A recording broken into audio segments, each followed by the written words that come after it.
Next బయట ఉంది కదా, సరే ఓకే తీసుకో బయట ప్లీజ్.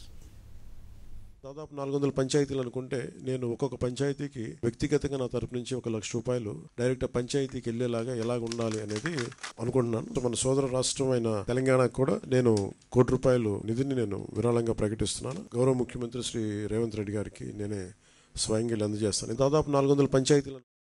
డబ్బులే మాట్లాడాలంటే జగన్ గారి దగ్గర ఎక్కువ డబ్బులు ఉంటాయి. ఒక హీరో దగ్గర ఉన్న డబ్బుల కంటే కూడా వాళ్ళ ఒక ఫ్యాక్టరీ తీసుకున్నాం ఉదాహరణకి, సిమెంట్ ఫ్యాక్టరీ, దాని దగ్గర ఎక్కువ డబ్బులు ఉంటాయి. ఇది ఫిల్మ్ యాక్టర్స్ ఇవన్నీ ఏంటంటే వాళ్ళ హడావిడి ఎక్కువ, గోల ఎక్కువ. డబ్బులు సంపాదించడం నేను చెప్పట్లేదు కదా, సంపాదించే డబ్బుల కంటే కూడా ఆ హడావిడి అంటే 10 లక్షల మంది జనం వచ్చారు కదా అని చెప్పి 10 లక్షల కోట్లు ఉన్నాం అక్కడ. సైలెంట్గా జగన్ గారి దగ్గర ఉండే వాళ్ళ దగ్గర 1 లక్ష కోట్లు ఉంటుంది. మీరు డబ్బులే మాట్లాడాలంటే వాస్తవమే కదా మరి. నెక్స్ట్ అండి, ఎప్పుడు రావాలో ఏం చేయాలో తెలియని వాడా పవన్ కళ్యాణ్. ఇప్పుడు మొన్న 2 రోజులు లేరని చెప్పని అసలు ఏమైపోయాడు పవన్ కళ్యాణ్ అది అని చెప్పని, ఆయన 2వ తారీఖు పుట్టినరోజు కావటంతో ఎప్పుడు ప్రతి సంవత్సరం కూడా ఎప్పుడు ఏ పుట్టినరోజు నాడు ఆయన బయట ఉండడు. బయట అంటే ఆయన పూజా కార్యక్రమాల్లో నిమగ్నమై ఉంటాడు.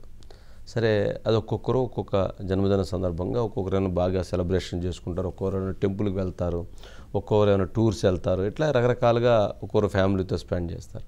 అట్లాగే తను ఆ సందర్భంగా తను పూర్తిగా దీక్షలో ఉంటారు.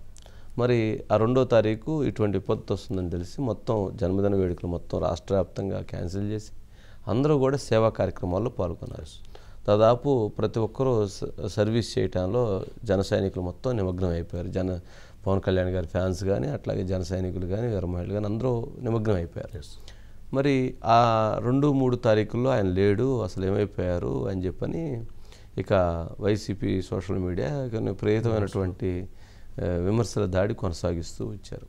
అంటే సరే, ఆయన రావడంతో నిన్న సాయంత్రం వచ్చేసారు, నిన్న మధ్యాహ్నం కమాండ్ కంట్రోల్ రూమ్కి వెళ్ళారు, పరిస్థితి సమీక్షించారు, నిన్న అక్కడి నుంచి మానిటరింగ్ చేశారు. సరే, వర్క్ జరుగుతూ ఉంది. దానికి ఈరోజు వారు ఒక క్లారిటీ ఇచ్చారు.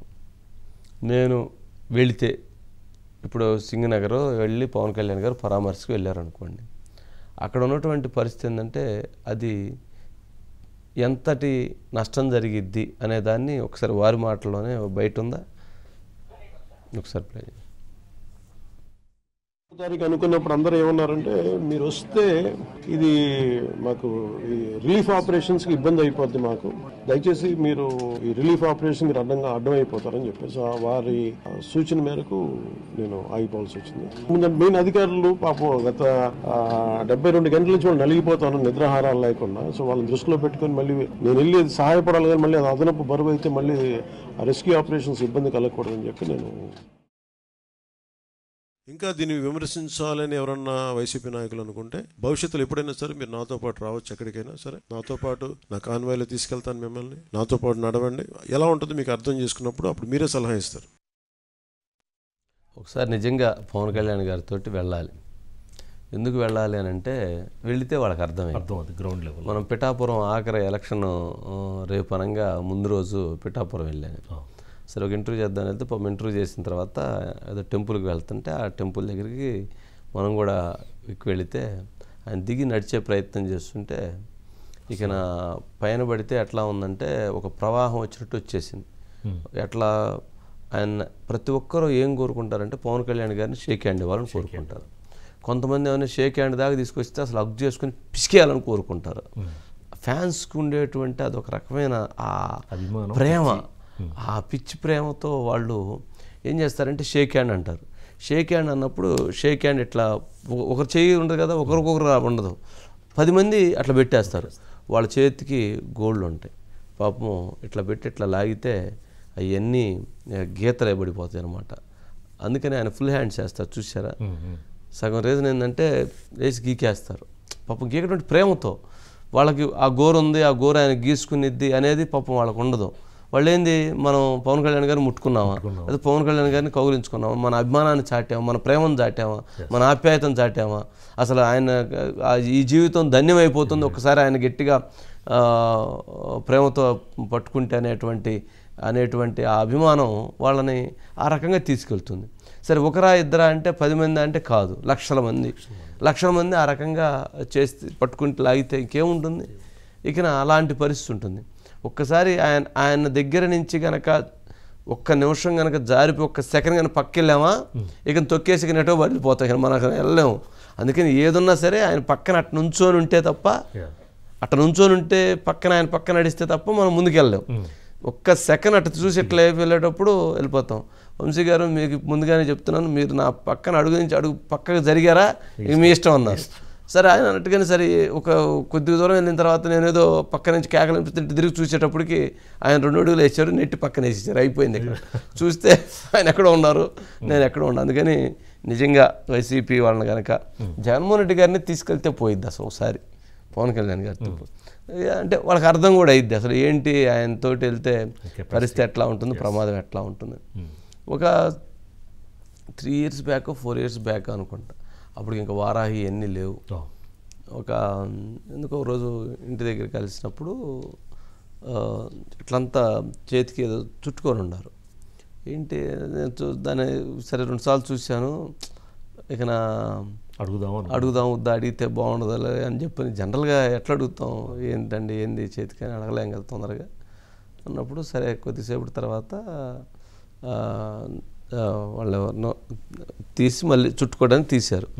తీస్తే తెల్లంగా గీతలు పడి ఉండి, ఇదేంటండి అని అంటే, నిన్న ప్రోగ్రాంకి వెళ్ళాం కదండి మొన్న, వెళ్ళినప్పుడు ఫ్యాన్స్ అదే వెహికల్లో నుంచి వెళ్ళేటప్పుడు చెయ్యి ఊరక ఇట్లా అన్నాను, పాపం అందరూ పట్టుకొని లాగినప్పుడు వచ్చినాయి గీతలు పడినాను. చూస్తే గీతలు ఎట్లా ఎట్లా ఎట్లా ఎట్లా ఎట్లా గోల్డ్ గీతలు అంటే పట్టుకొని లాగినప్పుడు ఏమైతే కొంత ఏమైనా బ్లడ్ వచ్చింది, లేదంటే ఆ పైన స్కిన్ లేసిపోయిద్ది, లేదంటే పాపం వాళ్ళు ఏంటంటే ప్రేమతో ఇటు పట్టుకోవాలనుకుంటారు. కానీ ఆ పట్టుకునేటువంటి వాళ్ళు దాని తర్వాత అది కరెక్ట్గా ఒక 7 to 10 days పట్టిద్దట, ఏది అవన్నీ మళ్ళీ ఇది అవటానికి. మరి అలాంటి పరిస్థితి ఉండేది. మరి వాళ్ళకి చాలామందికి అది అర్థం కాదు, దగ్గరగా చూస్తారు కానీ ఈ సమస్యలన్నీ ఉంటాయి అనేటువంటిది వాళ్ళకి అర్థం కాదు. వాళ్ళకి ఎవరికి కూడా అంటే మనం దగ్గరగా చూస్తాం కాబట్టి పరిస్థితి తెలుసుకుంటాం కాబట్టి అది మనం చెప్తున్నాం తప్ప. సరే అదొక అంశం. సరే ఇప్పుడు మరి వాళ్ళు వెళ్ళటానికి ఇష్టపడతారు లేదనేటువంటి చూడాలి. నిజంగా ఇప్పుడు అక్కడికి వెళ్తే ఏంటంటే అభిమానులు వస్తారు, బయట నుంచి వాళ్ళు వస్తారు, పాపం అక్కడి నుంచి ముందుకు పానినటువంటి పరిస్థితి ఏర్పడిద్ది. లేదు ఇక నా నీళ్ళలో మళ్ళీ ఎవరన్నా పడితే మళ్ళీ ప్రమాదం ఏర్పడిద్ది, ఇట్లా చాలా ఉంటాయి. మళ్ళీ ఆయన చూడటానికి ఎక్కడెక్కడి నుంచో వాళ్ళు అసలు వచ్చి మళ్ళీ ఇబ్బంది జరగవచ్చు. అసలే పరిస్థితి ఇబ్బందికరమైనటువంటి పరిస్థితి ఉంది. ఎక్కడ ఏ కుంట ఉన్నది లేదు, ఎక్కడ ఏ కాలం ఉండేది లేదు, అక్కడ అసలు ఏముంటుందో కూడా తెలియనటువంటి పరిస్థితి ఉన్నటువంటి ప్రాంతాల్లో ఎట్లా సాధ్యమైద్ది. అందుకని అది ఆయన వారి ఉద్దేశం. మొత్తానికి 6 కోట్ల రూపాయలు ప్రకటించడంతో ఆయన ఎంతటి బాధ్యతతో ఉంటాడు, ఎంతటి ప్రజల పట్ల ఎటువంటి విధానాలతో ఉంటారనేటువంటిది అర్థమైపోయింది. తెలంగాణ 1 కోటి రూపాయలు ఇచ్చారు, ఏపీ 1 కోటి రూపాయలు, 400 పంచాయతీకి 4 కోట్ల రూపాయలు. ఎవరు ఇచ్చారు, ఎవరు చేశారు? మరి ఆయన చేశాడు. మరి జగన్మోహన్ రెడ్డి గారు లేదా వాళ్ళు మాట్లాడేటువంటి వాళ్ళు ఇవ్వచ్చు కదా, వాళ్ళు కూడా 25 కోట్లు ఇవ్వచ్చు కదా. మరి వాళ్ళ దగ్గర విపరీతమైనటువంటి ఫండ్ ఉంది కదా. మరి అది చేయరు, ఈ విమర్శలు చేయడానికి మాత్రం ముందుంటారనేది వారి ఉద్దేశం.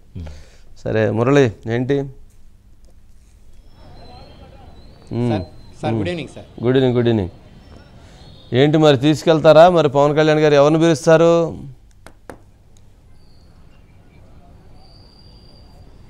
సార్ వైఎస్ఆర్ కాంగ్రెస్ పార్టీ నాయకులు ఎవరు వచ్చినా పర్లేదు సార్, జగన్ గారు వచ్చినా పర్లేదు, ఆ తర్వాత ఉన్నటువంటి నాయక గణం ఎవరో ఉన్నారు అంటే జోగి రమేష్ సిద్ధంగా ఉన్నారు. జోగి రమేష్ అంబటరాంబాబు మాట్లాడేది వాళ్లే కదా పవన్ కళ్యాణ్ గారి గురించి, మాటకు ముందు ఒకసారి మాట తర్వాత ఒకసారి. అవును సార్, అవునండి, అదే సార్. అంటే ఆయన సార్ నిజంగా వైఎస్ఆర్ కాంగ్రెస్ పార్టీ నాయకులు చేసినటువంటి విమర్శలు ఏవైతే ఉన్నాయో ఆ విమర్శల్ని చాలా శుతిమెత్తగా సున్నితంగా సమాధానం చెప్పారండి. నేను ప్రస్తుతం బయటికి వెళ్తే కనుక జరిగే సహాయ సహకార కార్యక్రమాలకు ఆటంకం పడతాను, చేసే పని కన్నా కూడా ఇది ఇబ్బంది అవుతుంది కనుక నేను వెళ్ళలేదు. 2, నిజంగా మీకు నేను ఎందుకు వెళ్ళలేదో తెలియాలంటే మీరు నా కూడా రండి, నేను తీసుకెళ్తాను. మీకు ఎందుకు వెళ్తలేదో మీకు అర్థం అవుతుందండి. అంతెందుకు సార్, ఈరోజు మీడియా సమావేశం అవుతుంటే బయటకు వచ్చేటప్పటికి ఏదైతే మంగళగిరి తాడేపల్లి హైవే కానీ ఆ సర్వీస్ రోడ్ కానీ మొత్తం బ్లాక్ అయిపోయిందండి. ఈయన కారులో వెళ్ళేది అప్పటికి పోలీసులు ఎంత ఉండి చెప్పినా కూడా వినని పరిస్థితి అండి. అలాంటిది ఇంకా ఫ్లడ్ ఎఫెక్టెడ్ ఏరియాకి వెళ్తే సహాయం కన్నా ఇబ్బంది ఎక్కువ కలుగుతుంది అని పదే పదే చెప్తున్నారండి. అయితే ఈరోజు వైఎస్ఆర్ కాంగ్రెస్ పార్టీ నాయకులు వస్తారా రారో తెలియదు, కానీ ప్రజలకు అర్థం అవుతుందండి క్లియర్ కట్గా కూడా ఎందుకు పవన్ కళ్యాణ్ రాలేదు, వస్తే ఎలాంటి ఇబ్బందులు ఉంటుందని మళ్ళీ చాలా క్లియర్ కట్గా వివరణ ఇచ్చారు సార్. అంతేకాదు సార్, నిజంగా ఒక పంచాయతీరాజ్ శాఖకు సంబంధించి అలా రివ్యూ చేసిన తర్వాత ఇప్పటివరకు కూడా నాకు తెలిసి దేశ చరిత్రలో కానీ రాష్ట్ర చరిత్రలో కానీ పంచాయతీలకి స్వయంగా ₹1,00,000 వ్యక్తిగతంగా అక్కడ ఉన్నటువంటి బ్లీచింగ్కో దేనికో దానికి ఉపయోగపడే విధంగా ₹1,00,000 అనౌన్స్ చేసినటువంటి మంత్రి అవ్వచ్చు, డిప్యూటీ సీఎం అవ్వచ్చు, నాయకుడు అవ్వచ్చు, ఈయన అయి ఉంటారు సార్. ఎందుకంటే ఆయన శాఖలో పంచాయతీలు ఉన్నాయి, దాదాపుగా 386 పంచాయతీలు ఎఫెక్టెడ్ అయినట్టు వరదలకు సంబంధించి. బ్లీచింగ్ ఖర్చులుగానే వస్తుందని ఒక్కొక్క ₹1,00,000 సార్. అంటే అక్కడ 1,00,000 కింద మనకు కనపడుతుంది, దగ్గర దగ్గర ₹4 కోట్ల సార్. ₹4 కోట్ల నేరుగా కూడా పంచాయతీలకు వేయడానికి ఆయన సిద్ధపడ్డారండి. అదేవిధంగా ఈయన పిలుపుకి స్పందించి ఈరోజు పంచాయతీ శాఖ ఉద్యోగులండి దగ్గర దగ్గర 14 కోట్లు, అంటే ఒకరోజు వాళ్ళకి వచ్చే పే జీతాన్ని 14 కోట్లు వాళ్ళు ఇచ్చారు సార్. ఇంక ఎన్జిఓలు అయితే దగ్గర దగ్గర 140 కోట్లు ఇచ్చారండి. అంటే ప్రభుత్వం ఖచ్చితంగా కూడా ఇలాంటి సమయంలో మనం ఇచ్చిన డబ్బు కనుక ఖచ్చితంగా బాధితులకు చేరుతుందని నమ్మితే కనుక చాలా పెద్ద ఎత్తున ఉదార స్వభావంతో ఇచ్చేటువంటి వ్యక్తులు చాలామంది ఉన్నారు. ఆ నమ్మకాన్ని కూటమి ప్రభుత్వం కల్పిస్తుందని చెప్పడంతో పాటుగా నేను వెళ్ళినా వెళ్ళకపోయినా అక్కడ సహాయ సహకార కార్యక్రమాలన్నీ కూడా ఆ వయసులో ఆయన ప్రొక్లైన్ల మీద రాత్రనక పగలనక తిరిగి చేస్తున్నప్పుడు నేను వెళ్ళటం వల్ల నష్టం జరుగుతుంది కనుక నేను వెళ్ళలేదు. మీరు రాజకీయ విమర్శలు మానేయండి, చేతనైతే వచ్చి గ్రౌండ్లో కొంత సహాయ సహకారాలు చేయండి. ఏదో ఉంది కదా అని ఒక పేపర్కో ట్విట్టర్కో లేకపోతే దానికి చెయ్యొద్దు, మీరు వచ్చి చెయ్యండి. మీరు కూడా ఒక ప్రాంతాన్ని ఎంచుకుని ఆ ప్రాంతంలో చేయూతండి అక్కడ ఉన్నటువంటి ఇబ్బందులకి, ఆహారం అందించండి, లేకపోతే వెళ్ళి వాళ్ళు బయటకు తీసుకొచ్చే ప్రయత్నం చేయండి. ఏదో వెళ్ళి వచ్చేయడం కాదని చెప్పి చాలా శుతిమతిగా చాలా గట్టిగానే స్ట్రాంగ్గానే కౌంటర్ ఇచ్చారని మనం చూడొచ్చు సార్. మొత్తం మీద పవన్ కళ్యాణ్ అయితే కనుక ఇప్పుడు కూడా ఆయన ఏమి ఎప్పుడు పర్యటిస్తారనేది చెప్పలేదు. మరొక వైపు గోదావరి ఫ్లడ్స్ కూడా వస్తున్నాయి కనుక అన్నీ చూసుకుని ముందు ప్రజలకి సురక్షితంగా వారిని ఉంచే విధంగానే ప్రభుత్వం అన్ని చర్యలు తీసుకుంటుంది. ఆ దిశగా మేము కూడా వెళ్తున్నామని చెప్పేసి ఆయన చెప్పడం జరిగింది సార్. Okay, right Murali.